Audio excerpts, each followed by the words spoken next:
10 p.m. in Accra, 12 midnight in Pretoria, South Africa. This is NewsA10 with me, Wendy Live. We're broadcasting live from the News Hub at Adesawe Kanda here in Accra. First, a quick look at the day's major news highlights.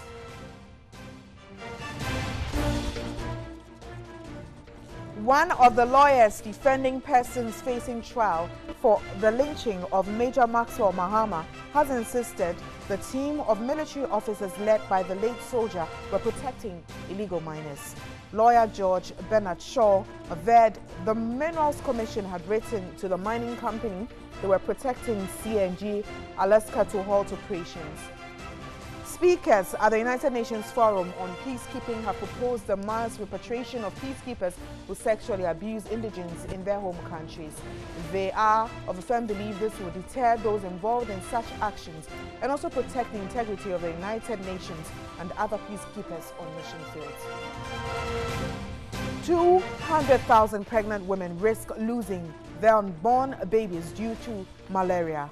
A senior researcher of immunology at the School of Public Health, Professor Isabella Kwachi, who made the disclosure, called for increased investment in tackling malaria prevalence amongst pregnant women. Authorities at the Greater Accra Regional Hospital say the facility needs more doctors and nurses to attend to a large number of patients. The hospital currently has 40 doctors attending to the over 1,500 patients a day.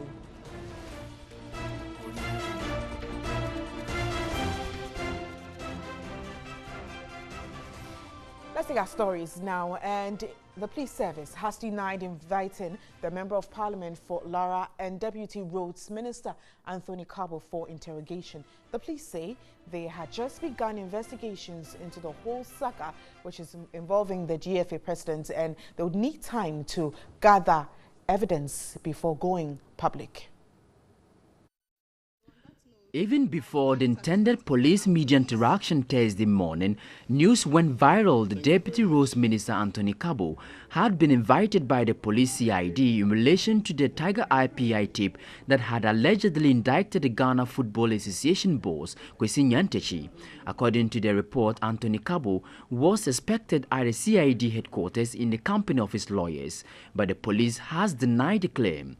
In respect of the invitation of the Deputy Minister for Roads and Highways, I want to emphasize and to inform you that nobody has invited him to come and assist with investigations. Investigations has just commenced, and we appeal to the press to give us ample time to enable us come confidently to you with whatever findings that we have. Some members of parliament reportedly expressed misgivings over the CID invitation to the Laura MP, insisting it constitutes breach of privileges. Meanwhile, the police say it is not obliged to give details of its investigations into the allegation against the GFA boss. According to the Director General of Police Public Affairs Directorate, ACP David Senanu Eklu, it is unprofessional to parade suspects before the media or aid the media to solicit information from suspects. We confirm that yes, he was arrested at the airport and he was being interrogated at the CID headquarters. He has been granted bail and investigations are ongoing. But we are coming out with new media guidelines, and under best practice, police will not parade suspects before journalists. Let us get it. It is wrong for the police to parade suspects before journalists, except where there's a need to identify the suspect. There is nowhere in the world where commentaries are run on investigations, up-to-date commentary. It doesn't happen anywhere. So please bear with us. Let us adopt best practice. This must be clear, and please let us follow this procedure. It might not be very convenient to you, but those are the best practice that I'm telling you. The Tiger IPI investigative documentary is expected to be aired on June 6 in what has been billed as explosive. Meanwhile, TV3 can confirm that the police have invited the Deputy Minister for Roads Anthony Kabo. According to the information gathered, the Laura MP is expected to report to the police on Monday, May 28th. The lawmaker's name was reportedly mentioned on the Tiger IPI investigative documentary, of which the police is investigating the Ghana Football Association president, Kwesi Nyantakyi. Now, we still stay with the police service, and let's look at some more stories. The police service and some more stories has mentioned during their media interview this afternoon that a senior police officer and also a security analyst, DCOP Opare Ado, has been telling TV3 the processes the police use whenever a report or complaint is lodged against someone. We'll bring you more of that story later. And the Ghana Police has admitted there is a rise in the number of personnel involvement in crime. This, according to the Director General in charge of Police Intelligence and Professionalism Standards Bureau, PIPS, COP Nathan Kofi Boakye, is regrettable and must be checked. The public has a cause to worry over the growing number of police personnel who are caught in wrongdoings. It is indeed common these days to hear news about police personnel in all manner of crime, including armed robbery and even renting of arms and ammunition to criminals. This year alone, the service recorded close to 10 cases across the country. A case in point is the arrest of 2 police personnel at Wager for giving official arms and ammunition to criminals. So what is accounting for these, and is the police administration worried? Agreeably, there has been seemingly increase in police involvement in crime, and it's quite embarrassing to the police administration. We all feel scandalized and angry when a policeman involves himself in these offenses. But what is the police doing to correct this development? Most of those who have committed these offenses are already in court, and we'll see to it that they are dealt accordingly to law.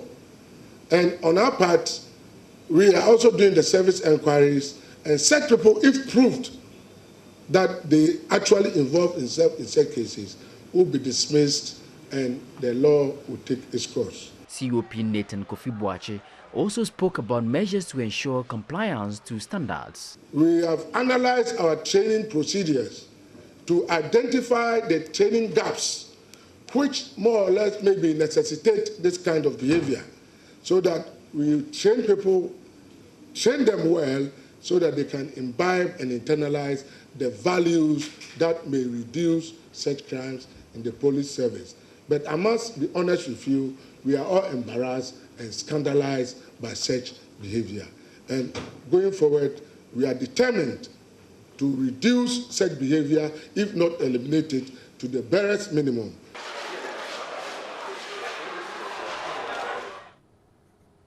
And on Skype this evening is Executive Director of the Africa Center for Security and Counterterrorism, Emmanuel Kutin. Good evening, sir, and thanks for your time. Good evening, and thank you for having me.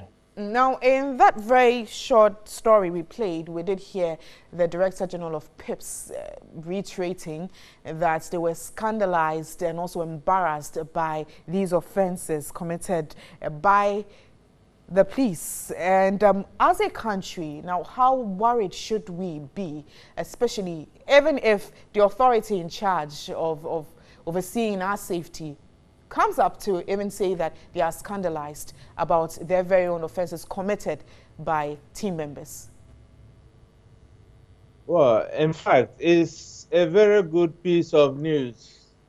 It's a very good piece of news for all of us in the system now. One way of solving a problem is admitting the problem exists. And I think the police should be commended for coming and for the first time admitting that indeed there are miscreants within the service. And there are not only miscreants, they have data to actually check. And they have realized that it is on the increase. To that extent, we need to commend the police. And these are some of the reassuring things the general public needs from the police, that indeed they are prepared to fight crime within. And I also want to urge the general public that we should not panic by this kind of revelations. This revelation will only go to rather increase the kind of community relationship or citizen relationship we have with our police service. And I think that to that extent, we need to commend the service.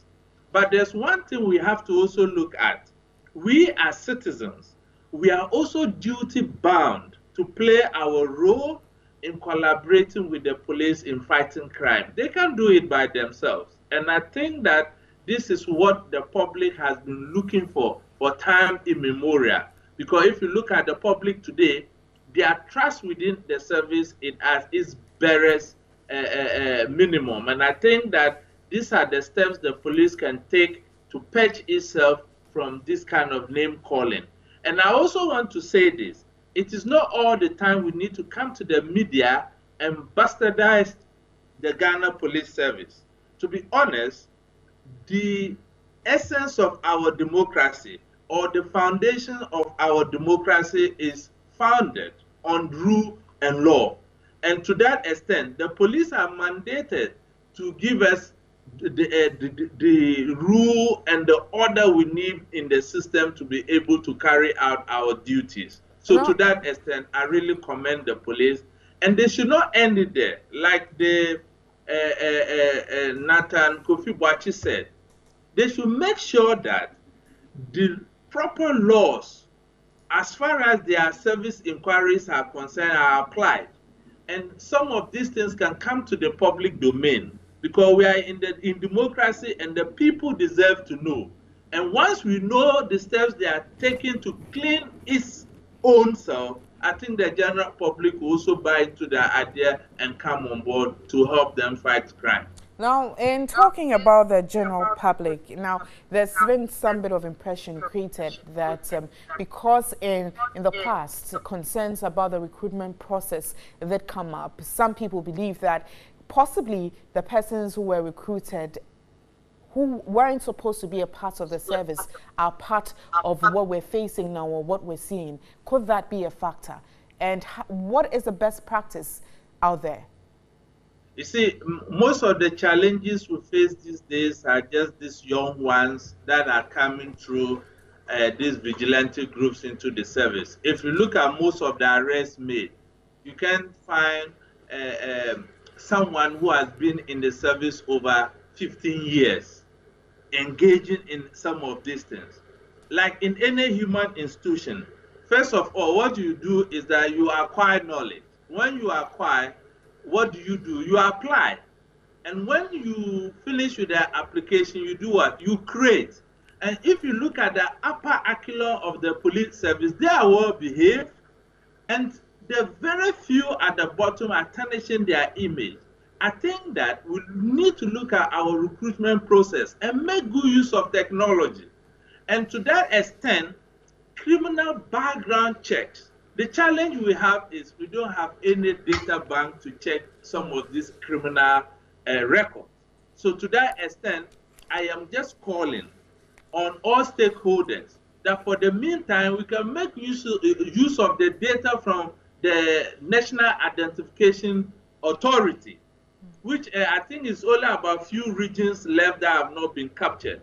So we can make use of the few that we have, and then we can make a head start. We can continue to always criticize the police every now and then. I think the time has come, we have to move beyond the criticism and look at how we can contribute tangibly as individual citizens to help them combat crime in the system. Thank you so much for your time. I have been speaking to Emmanuel Kutsin. He's Executive Director, Africa Center for Security and Counterterrorism. We're grateful for your time. You're still watching NewsA10.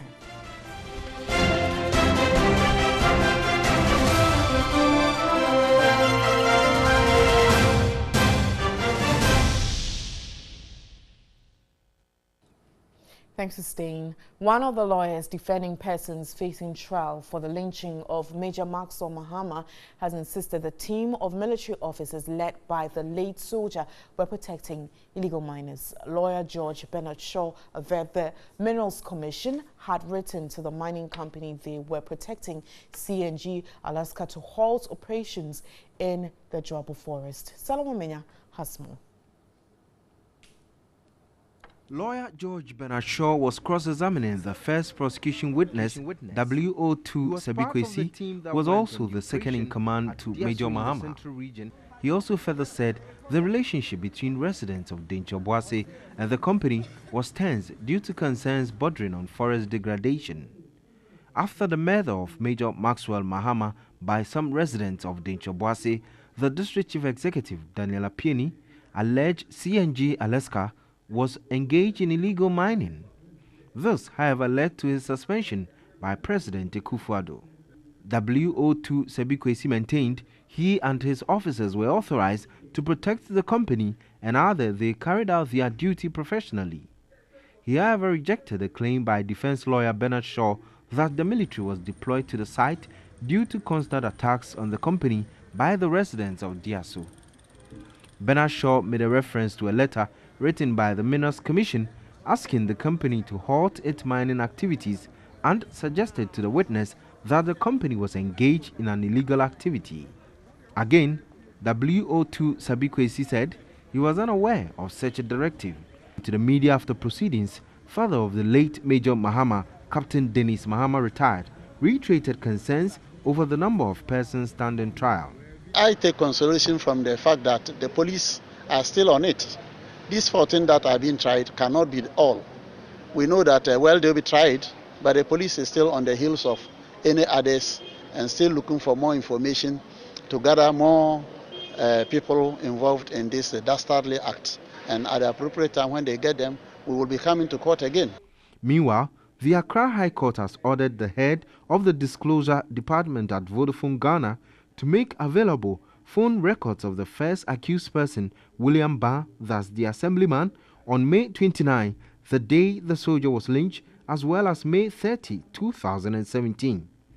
This follows an application by his lawyer, George Bernard Shaw, saying access to the data will enable his client to put up his defense. This was not opposed by Chief State Attorney Evelyn Kilson. George Bernard Shaw on Thursday concluded his cross-examination of Major Mahama's second-in-command, WO2 Sabikwesi. The case has been adjourned to June 5, 2018. Now to health, and a new research shows between January 2008 to February 2014, 50% of all children with diarrhea at the two pediatric referral hospitals in southern Ghana were rotavirus specific, but the introduction of rotavirus vaccines reduced diarrhea in Ghanaian children by 52%, while 54% were rotavirus specific. This was revealed by Noguchi Memorial Institute for Medicinal Research and its partners on diarrhea hospitalization data. Conducted by Noguchi Memorial Institute for Medical Research and its partners, did a review of all-cause diarrhea hospitalization data for children aged 59 months and younger at the two pediatric referral hospitals in southern Ghana from 2008 to 2014. If you have one bug that causes 50% of your deaths and hospitalizations, if you clean that up, then you save lives. So that has been the journey that we have walked through. Diarrhea is one of the world's leading killers of children, and rotavirus is the most common cause of severe diarrhea. Rotavirus kills about 200,000 children each year and hospitalizes hundreds of thousands more. Every child is vulnerable. It is contagious and resilient. Without access to treatments for dehydration, it can even cause death. The World Health Organization, WHO, recommends that rotavirus vaccines are introduced into every country's national immunization program. More than 90% of rotavirus deaths occur in low-income countries in Asia and Africa, where vaccination is not widespread. The government took advantage of the program from the Gavi for the introduction of vaccine. At the moment, it's been about 80% of the cost is being borne by the Gavi Alliance, but then with time, the government will take it over. It's public health, and I think the best way to do it is to put it to the expanded program of immunization.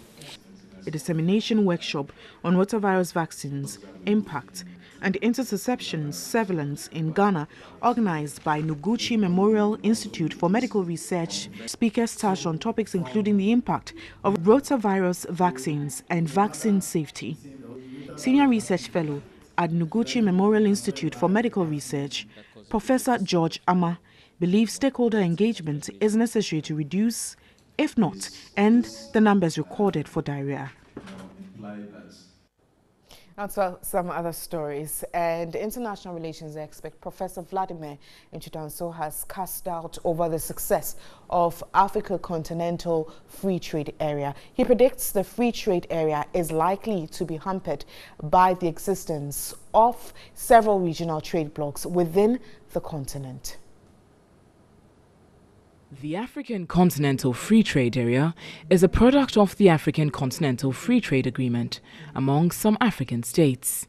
If ratified, the agreement would result in the largest free trade area in terms of participating countries since the formation of the World Trade Organization.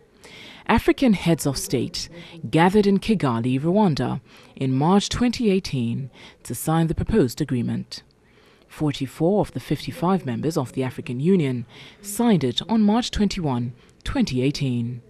International relations expert and director of academic affairs at the Ghana Armed Forces Command and Staff College, Professor Vladimir Nchitanso, said the ACFTA is bound to run into problems. And Africa is good at bringing about grandeur programs, oblivious to the fact that there are hiccups along the way. I'm not a fan of the CFTA. Honestly speaking, I'm a fan of Abuja 91. And I believe that if we rationalize the RECs, using them as building blocks for a continental union, that is where we belong. And the agreement initially requires members to remove tariffs from 90% of goods, allowing free access to commodities, goods and services across the continent. The United Nations Economic Commission for Africa estimates that the agreement will boost intra-African trade by 52% by 2022. The proposal will come into force after ratification by 22 of the signatory states.